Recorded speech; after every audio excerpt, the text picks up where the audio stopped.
Now this is going to be a rather exciting larger piece. It's a full sheet of watercolour paper, £140 knot, so it's neither smooth nor rough in this case. And the paper will give us just enough texture when we're putting the pastel over to give us a snowy effect. If you want something very fine, using this technique, you'd use a smooth paper, and of course if you want something very coarse, then you could use a rougher paper. What we're going to do here is, I've already drawn out, as you see, the pencil drawing, then I've gone over with my Chinograph, then I've gone over with my Chinograph pencil to make these very dark areas, and the Chinograph pencil is virtually waterproof, so these darks will remain. It's quite a nice way of working. I'm going to paint watercolour over the top first, and then I'm going to paint pastels on and brush the water over them and blend them in. We could use just pastel only if I wanted to. It's a lovely way to work, and you can mix pastels with watercolour. The only difference really is that watercolour is a very fine pigment and is mixed with gum arabic, and the pastels are a slightly coarser pigment mixed with gum arabic, and they're solid. If we have pastel dust left over at the bottom of an easel, say, we could remix that dust with water and make a pastel again. So it's a very similar thing. The watercolour is just simply the pigment bound together with gum arabic, and then when you put liquid on it will soften, and the pastel will do the same. So we can either put water on first and put the pastel on, which is very dark, or we can put the pastel on and brush it in, or vice versa.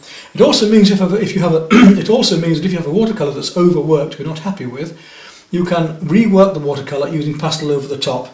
You can put the opaque colour over, in other words, because pastel will be opaque. And it's a very exciting, loose way to work, and I think for this particular snow scene it's going to be ideal. So we'll have some fun doing this, shall we? Now the materials I'm going to need, I've got my photograph I'm going to work from, my set of units and soft pastels, a couple of palettes ready with watercolours ready to go, my set of brushes. I'm only going to need this one brush, in fact, I think, this large oval mop, but I might use a smaller round later, because you can actually paint with the pastel if you want darker thin lines, so I may use a bit of that later. The rest of the brushes I'll put away, and that's it. We can just get going. At first we'll make it a standard watercolour painting. Fairly wet into wet, we want really light backgrounds. So as you see, this pencil doesn't move with the water.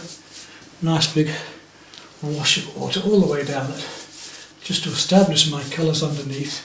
Now for painting pastel over watercolour, if you're not just doing straight pastel with water, you do want the watercolour to be nice and strong, nice and dark, especially if you're doing flower paintings with it. We'll show you that later. It's another lovely technique of using acrylic inks with pastels, where you can get really vibrant effects that you simply can't get very easily with other paints. And this is what this DVD is about. It's about how to use the best medium for the subject matter and the effect you want. So if you want really bright, vibrant flowers, then you can use these acrylic inks, for instance, with water and with pastel to get a vibrancy that you simply can't get in any other way. Even with oil paints, it's difficult to get that real vibrance. Okay, I haven't stretched this paper, it's just painting.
So we'll let that dry and then we'll carry on with the pastel afterwards. Right, now we can make a start on the pastels. Put a little bit of cream pastel into here. Even on there you can see immediately how you don't have to use masking fluid with this way of working. It's immediate. Let's see, where do we go from there? There's a house there, a bit of white there, cream there. We can pick out the highlights.